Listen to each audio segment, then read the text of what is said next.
Đây bắt chạy quá trời nè mình.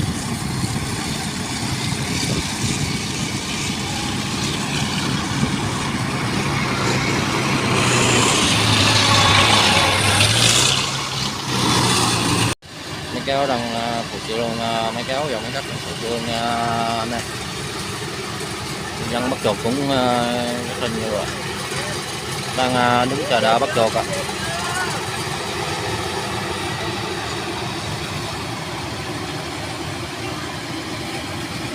Rồi mới cắt con đậu ra luôn em ạ.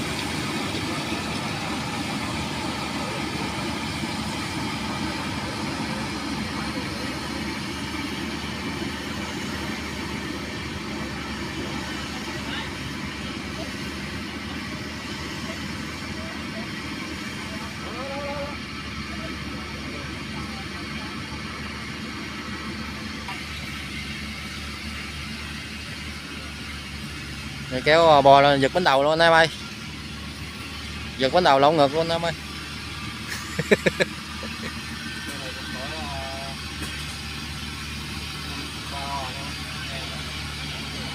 70 bao.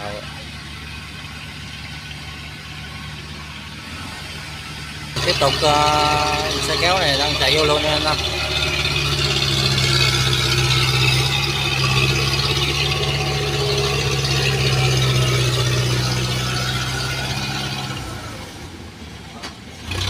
Rồi chạy số lên dốc luôn.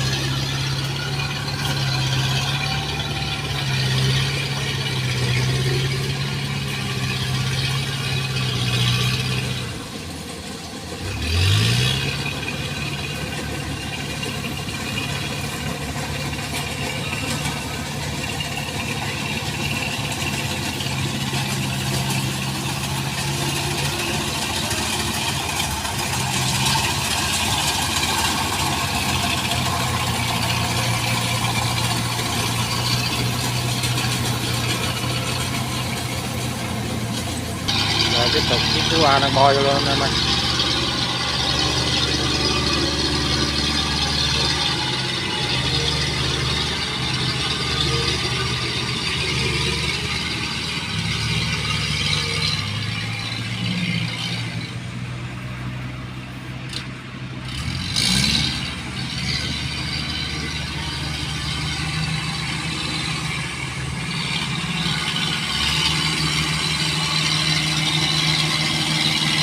Rồi lên luôn.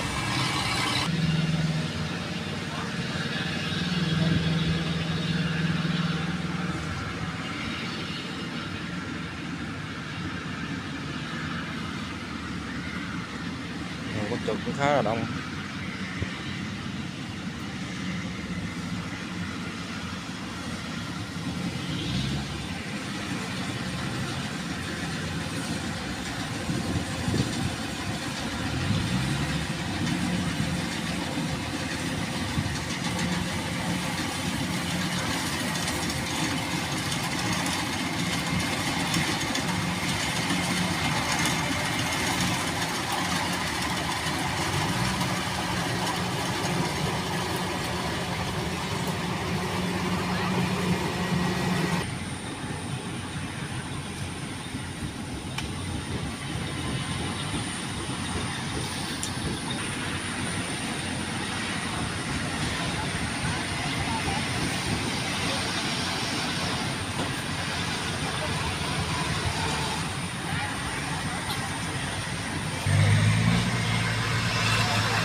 Rồi mấy cắt cũng đang chụp đây nên rồi cái này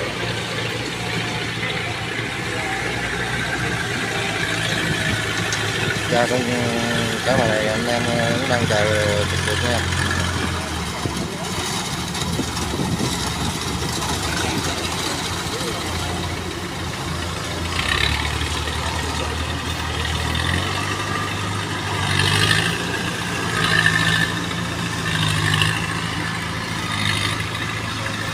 Mấy kéo giật cái đầu lên luôn nè.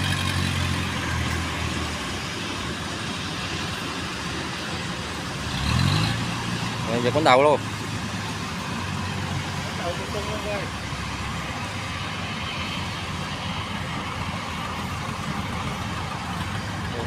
đây kia.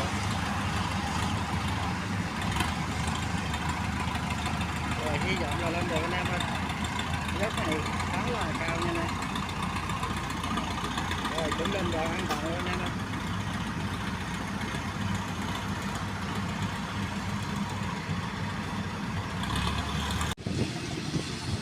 Hiện tại mới cắt cũng còn dòng cuối luôn anh em. Tại vì con chuột chạy cũng khá là nhiều nha. Bắt chuột cũng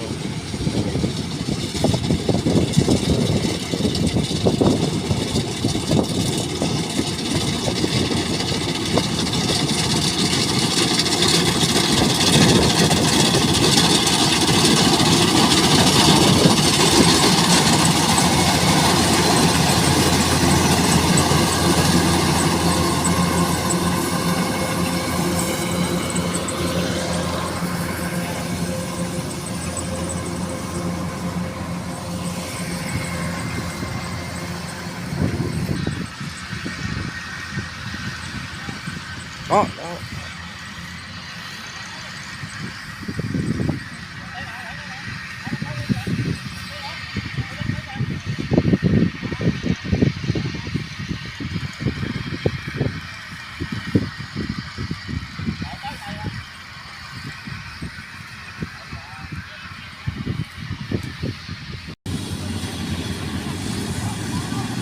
Đây bắt chuột chạy quá trời anh em ơi.